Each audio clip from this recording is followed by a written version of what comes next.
We need to simplify this square root.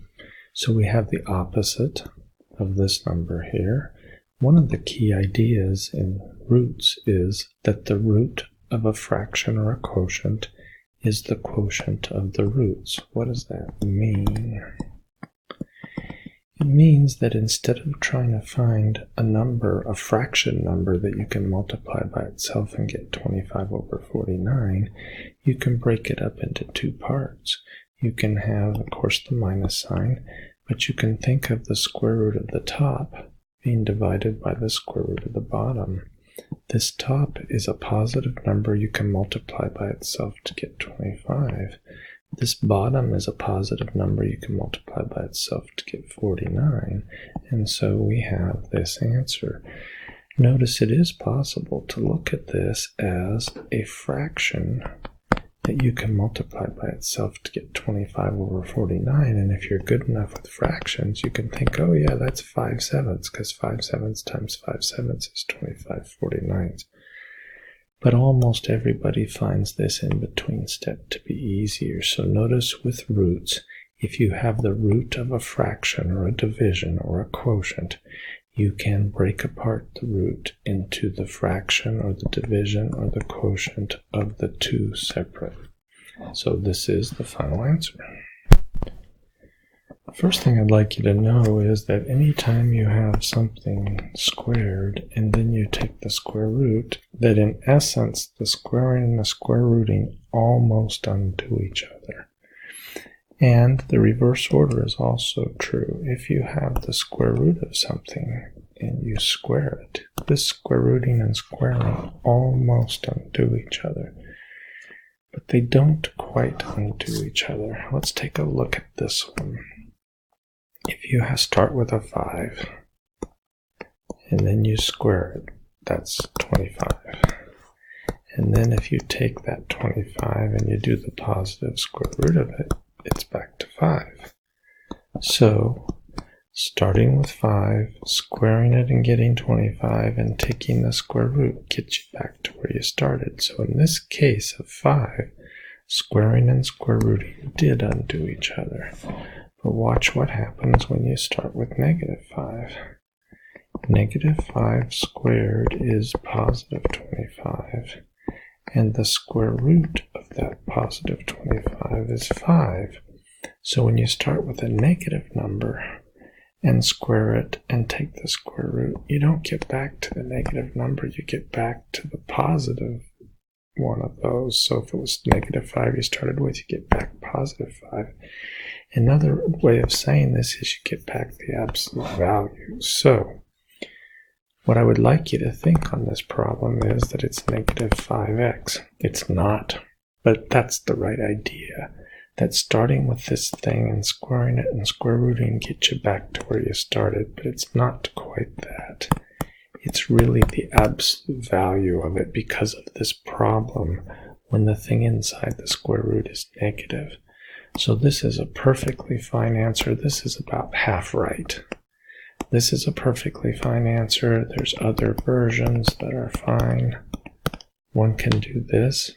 You can break apart a multiplication inside an absolute value with two absolute values, and that lets this become 5 times the absolute value of x. So in some courses, in some books, this would be best. But I would accept this, I would accept this, and this is, in this section, this is half off. Notice in the rest of the sections in chapter 10, we won't mess around with absolute values. You're being showed this in this section kind of only. We're looking for the square root of x to the 8th, and some people's idea here is just wrong. They think 8's not a perfect square, so it's hopeless. But that's not true. Think of something that you can multiply by itself that will give you x to the 8th.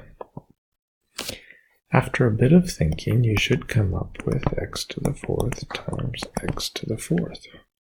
That will be 8 x's multiplied together, so x to the 4th times x to the 4th is x to the 8th. So what I would like you to think, much like the last problem, is this.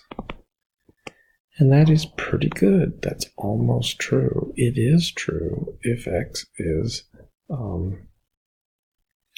a negative number. The question is it true if x is a positive?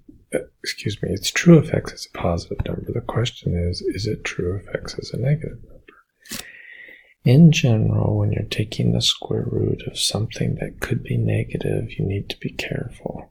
So a seemingly slightly better answer would be, just like on the last problem, x to the fourth with absolute value signs. However, can x to the fourth, can this thing inside here ever be negative?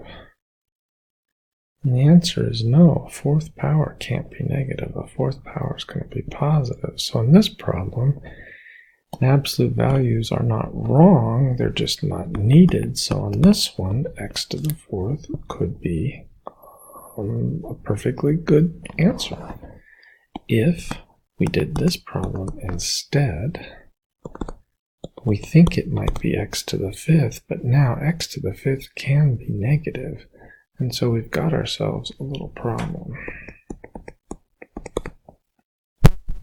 In that here we really do need the absolute value signs, because the square root could be a negative value, and we really can't have that. This is a pretty hard problem. So we have a minus sign out here, and cube roots of products, cube roots of things being multiplied, can be multiplied separate cube roots.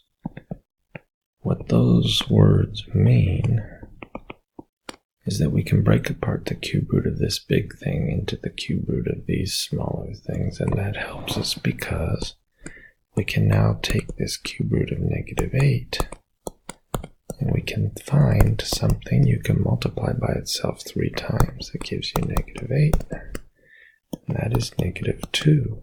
So the cube root of -8 is -2. And we have something you can multiply by itself 3 times to get x to the 6th, and that something is x squared. And so the cube root of x to the 6th is x squared. The opposite of -2 is 2, and so we find that this equals this. With odd numbered roots, you don't need any absolute value signs ever. With even numbered roots, like square roots, fourth roots, sixth roots, you do need absolute values a lot of the time. All of that absolute value stuff takes place really in section 10.1 only.